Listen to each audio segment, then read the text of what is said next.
Good morning. Welcome back to Bookeemonsters. My name is PK. It is Monday again. It is Monday, March the 23rd. We are here to look at the new releases that are being published this week. And on Mondays, we look at cozy mysteries. On Wednesdays, we look at crime fiction and thrillers, the darker side. And Fridays, we look at the leftovers. There are not a whole lot of thrillers this week, crime fiction or thrillers, so we might continue with the cozies on Wednesday. Just a heads up. Mary says, good morning, everyone. Happy Monday. Had a wonderful visit with daughter and sister-in-law. Oh, nice. Lovely weather. Spent time with great grandbabies, grandchildren in RVA as well. Oh, that's wonderful. I'm glad. Oh, that makes me happy for you. Alrighty. Let's see, other quick announcements. I don't have any sprints tonight. I don't do them on Monday night. Our next sprints are tomorrow night, Tuesday night at 8 p.m. Eastern.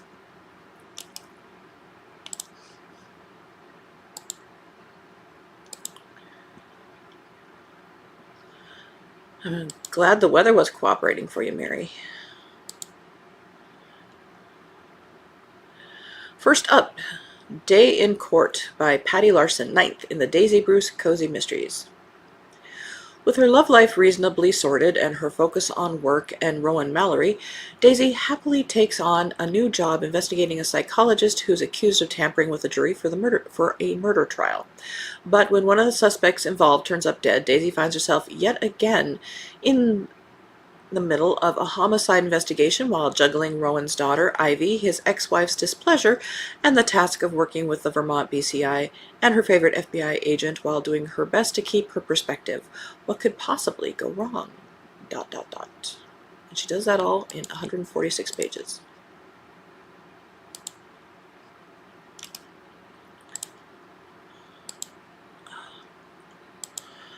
Red Velvet Vendetta by Cassie Rivers, first in the Cookie Cook Mystery Series. Cookie Cook came home to Blue Ridge, Georgia, that sounds like a children's book, to open a bakery, not solve a murder. That doesn't sound like a children's book, but you never know these days. After 7 years in Atlanta and a marriage that made her feel smaller every day, Cookie is finally building something of her own. Cookie's Cookies on Main Street is her fresh start.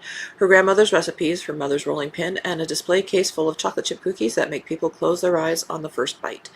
Then a body turns up in the alley behind her shop. The sheriff calls it an open and shut case. Cookie calls it wrong because she noticed something no one else did. Armed with a plate of red velvet cookies, a best friend with the most powerful gossip network in 3 counties, and an instinct she can't quite explain, Cookie starts pulling at threads the sheriff would rather leave alone. What she uncovers is a web of stolen identities, a real estate scheme targeting Main Street, and a truth that someone in Blue Ridge will kill to keep buried. Includes Cookie's famous red velvet cookie recipe. I have a sneeze coming. Excuse me.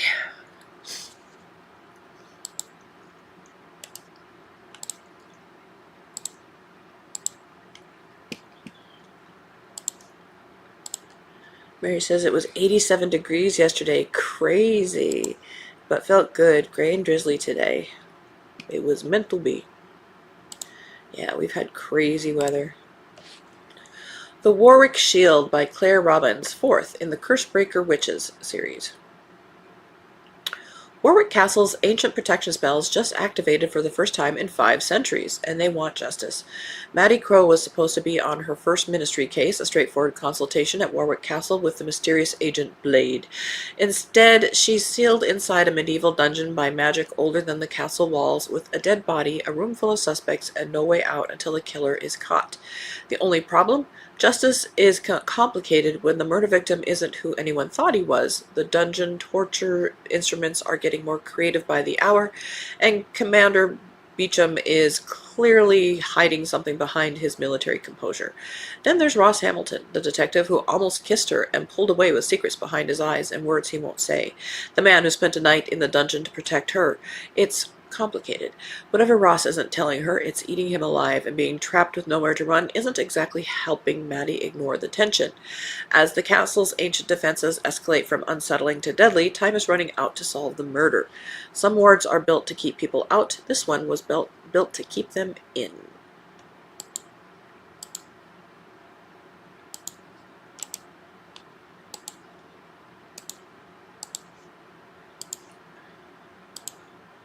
Emily says, good morning. Good morning, Emily.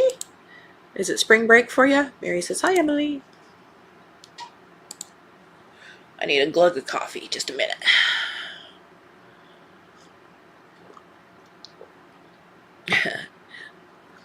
Gorgon with the Wind. Gorgon with the Wind. By Devin Monk, first in the Ordinary Oregon Mystery Series.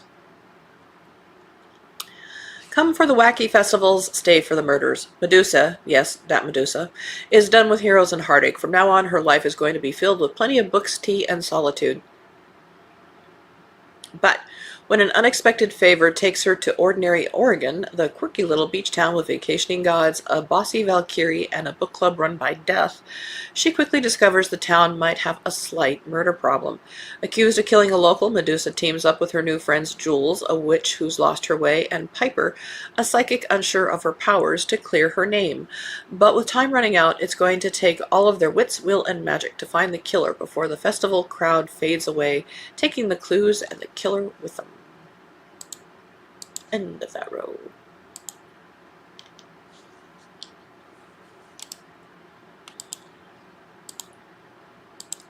The Mystery of the Scottish Thistle Quilt by Jody Allen Bryce, 7th in the Harland Creek Mystery Quilters.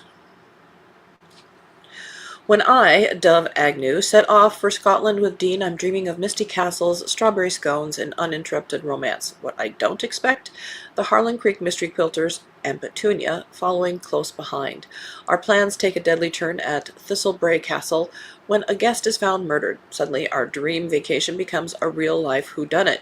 With whispers of a priceless Scottish thistle quilt on display at the castle and being the motive of the murder, suspicion runs high. And how far would someone go to keep the castle secrets buried? As secrets unravel and danger closes in, the quilting ladies and I must stitch together the truth before the killer strikes again.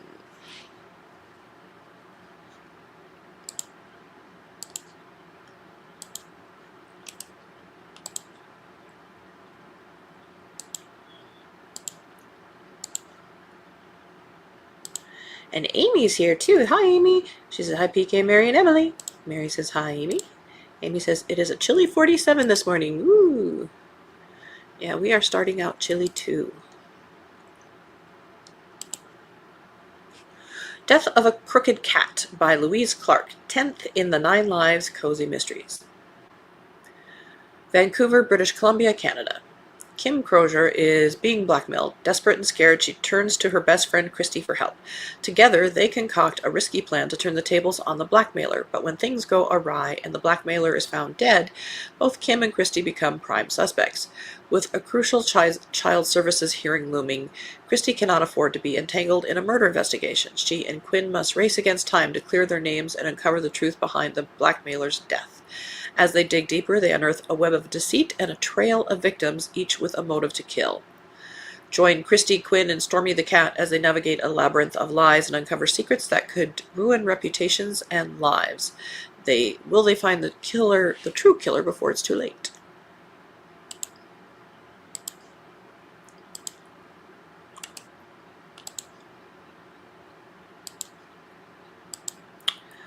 A Killer in the Kennel Club by Cynthia Hickey, 2nd in the Daring Dachshunds series. Crystal Waters thought joining the Riverside Kennel Club would mean ribbons, treats, and maybe a little friendly competition. Instead, she found a body in the ladies' room. With her boyfriend, Detective Lance Hendricks, back to full-time duty in Riverside, Crystal suddenly has time on her hands and 3 dachshunds who are more than ready to make new friends. At the urging of her friend Linda Hooper, she joins the prestigious local kennel club where Minnie, Daisy, and Bella quickly steal hearts and more than a few snacks. But behind the polished pedigrees and polite applause, tensions are running high. When Crystal accidentally overhears a heated argument between two club members during a meeting break, she assumes it's just competitive spirit, until one of the women turns up dead. Now the club's biggest rivalry isn't about best in show, it's about who had the best reason to kill. With Lance warning her to stay out of it, and club members guarding their secrets like prized trophies, Crystal can't help following the trail of missing money, whispered accusations, and suspicious alibis. After all, she may not have a championship bloodline, but she does have a nose for trouble, and this time the competition could be deadly.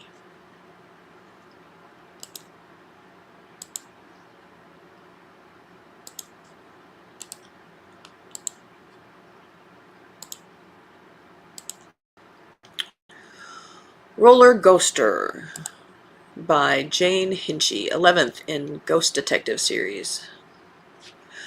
I've seen a lot of ghosts in my time. Murder victims, the unjustly dead, one elderly woman who refused to accept she'd passed on because she still had bridge night on Thursdays. What I have never seen before is a ghost who isn't dead yet. Blonde ponytail, pale pink coat, plush rabbit dangling from her hand. She stood across the street outside the pharmacy, translucent and unmistakably dead. 10 minutes later, she was solid, very much alive, handing me paper towels and introducing herself as Claire. By that evening, she was dead. As a private investigator and Firefly Bay's unofficial ghost whisperer, I'm used to murder victims finding me after the fact, not before.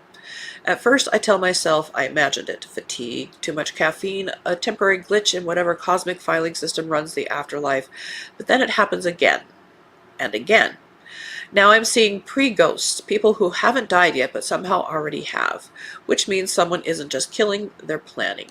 With my ghostly best friend digging for answers, Thor protesting his dinner portions, Bandit stealing something she absolutely does not need, and my hot husband, Detective Cade Galloway, reminding me repeatedly that suspicion is not evidence. I'm racing a clock I can't see. If I can identify the victims before they die, maybe I can stop the next murder.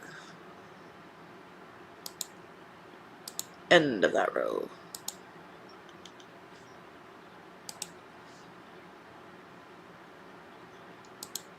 Emily says it's going to be cooler here today too, Amy. It's 50 now. Elena says, good morning. Oh, good morning, Elena. How you doing? She says, I am good. Mary says, hi, Elena. Elena says, hello, Mary. And Emily says, pre-ghosts. Yes. Well, you got to do something different.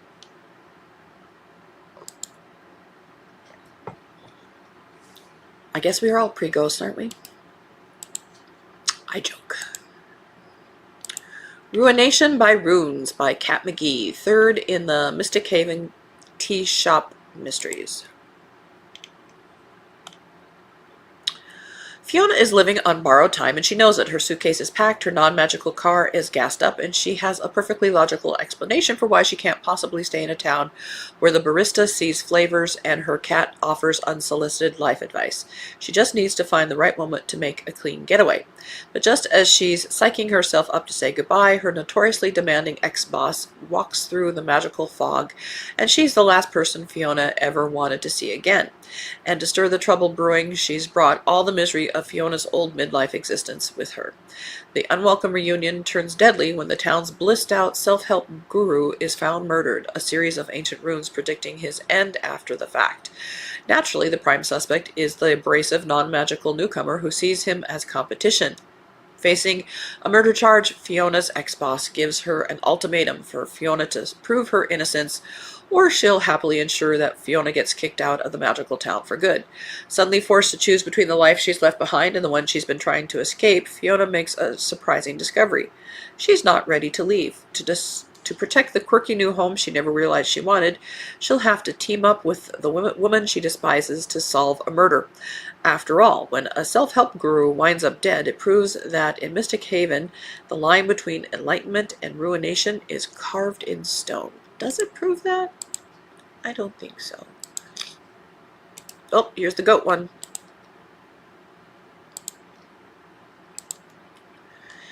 Here We Goat Again by Janet Rollins, 3rd in the Zen Goat Mysteries series. Murder is anything but zen. Bob White Hollow is swarming with leaf peepers. Mount Washington is glorious in shades of yellow, red, and orange. Callie is loving teaching goat yoga in the cool, crisp autumn weather and is delighted renowned nature photographer Lucy Thorne's entourage is staying in the guest cottage at the Zen Goat.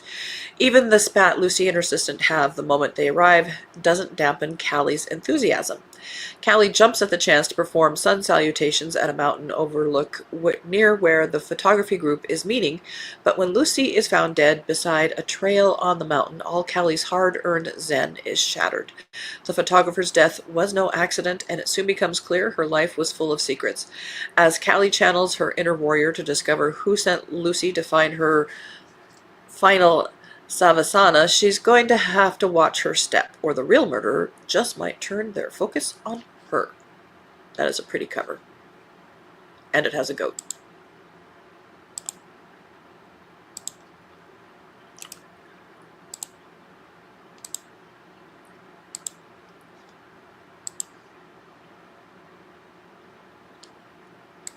Life is But a Scream by Heather Wiedner, fourth in A Mermaid Bay Christmas Shop Mystery. Cryptids have invaded the beach for the year's first Creature Con, and the town is awash with world-renowned experts, fan gear, and every type of costume imaginable. Fans have flocked to the area to celebrate the fictional and maybe not so fictional creatures that have thrilled and terrified humans for centuries. The Mermaid Bay gang gets in on the act with a paranormal tour in Todd's hearse to a spooky site that is home to the giant presidential bus from a defunct historic park. When a popular expert and a prickly skeptic end up murdered, Jade wants to debunk the dangerous rumors and bring the guilty party to justice before any more wild tales about their jinxed beach go viral.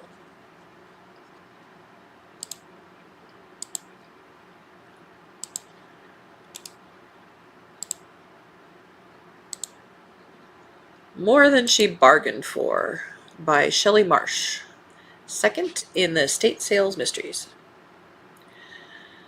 Emma Stewart and Laura Benton are ready to launch their estate sale venture in their sunny Florida beach town. Then a rival seller's sudden death throws their first job into chaos. With whispers spreading faster than a clearance markdown, the brand new company is suddenly under scrutiny. As clients hesitate and suspicion mounts, Emma and Laura must sort through more than antiques and heirlooms. Beneath the polished silver and vintage linens lie buried grudges, hidden motives, and secrets someone is willing to kill to protect. If they can't uncover the truth quickly, their dream business may close before it ever opens. End of that row. I don't like this cover. I know it's supposed to be like an ice cream cone, maybe? Baking Up a Murder by Hattie Fox. When her beloved grandfather dies, pastry chef Madeline quits her highbrow job at a renowned LA restaurant to take up her grandfather's mantle and keep his bakery running alongside his widow, her big personality, Grandma Ruth. For Madeline, bringing her passion for French pastries to Solvang, California, is her biggest baking challenge yet. The town is completely Danish-themed, down to the windmills. In an effort to connect with the locals, and convince them that an eclair is just as good as a Spandauer, I have no idea. Madeline enters a local baking competition at Grandma Ruth's urging. Despite her triumphant win, things go terribly wrong when a jilted competitor accuses Madeline of cheating, and Grandma Ruth gets very publicly protective of her granddaughter. When that competitor is found dead outside the bakery with Grandma Ruth standing over the body, it's no surprise who everyone thinks is responsible. With the police focused on Grandma Ruth as a suspect and the gossipy locals quickly turning on Ruth and the bakery, Madeline becomes determined to prove her grandma's innocence and save her grandfather's legacy before the whole thing goes up in smoke. Still don't like the cover.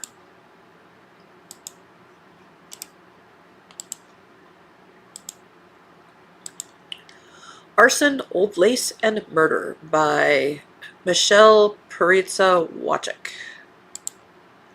Eighth in the Charlie Kingsley Mysteries. Charlie Kingsley is not a private investigator. She makes and sells custom teas out of her home, which is why she initially refused to look into a recent case of a bar that had burned down. Yes, it was It was tragic that the owner's body was found inside, but this is an arson case, and what does she possibly know about arson? Except one of the waitresses is missing, who's pregnant, who everyone thought was having an affair with the owner of the bar. How can Charlie say no to the owner's widow? And when Charlie accidentally finds the pregnant waitress, things start to take a strange turn. And suddenly, Charlie finds herself thrust into a decades-old mystery that haunts redemption to this day. A mystery that could very well cost Charlie her life.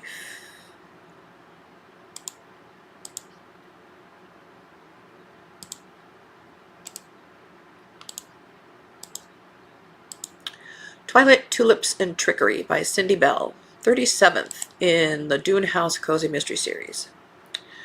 Spring has arrived at Dune House, and Susie and Mary are enjoying the quiet beauty of the season. The tulips are blooming, the ocean air is warm, and life at their seaside bed and breakfast feels peaceful. But calm never seems to last long in Garber. When a con artist returns to this small seaside town, old tensions begin to surface. Before long, he's found dead. Susie and Mary, along with their lovable lab pilot, are determined to get to the bottom of things. But with a long list of enemies, the case is proving a hard one to crack. As old scams resurface and danger closes in, Susie and Mary must expose the truth before it's too late. And we'll do this last one before the clock goes. Murder Me Tomorrow by Russell Cooper. 4th in the Friday Street Murder Mysteries. A murder, a widow, a killer who never left. 3 years ago, Morgan Elliott died at Frobisher Hall. The police closed the case believing the man took his own life. His widow didn't accept the verdict. Now she's in Friday Street, determined to convince Cedric and Ambrose and the gang that her husband was murdered. Proving it means returning to Frobisher Hall, where secrets run deep and someone is willing to kill again to keep them buried. When a second body appears, the race is on. The past isn't dead at Frobisher Hall.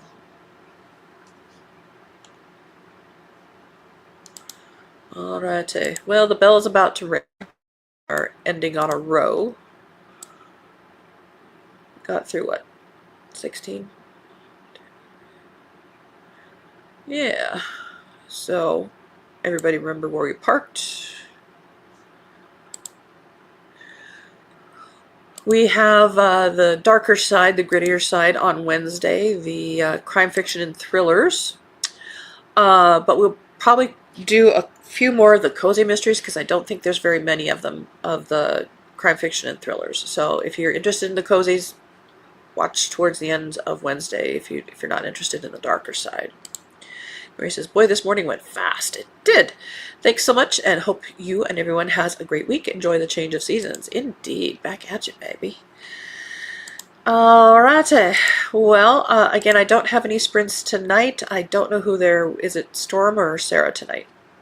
I can't remember.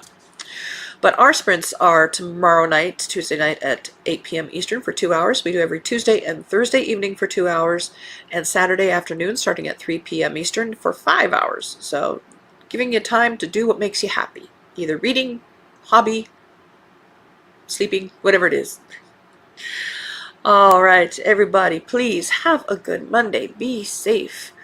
Do things that make you happy. And as the banner says here, don't be a bookworm, be a bookie monster. Nom nom nom. Have a good day. God bless.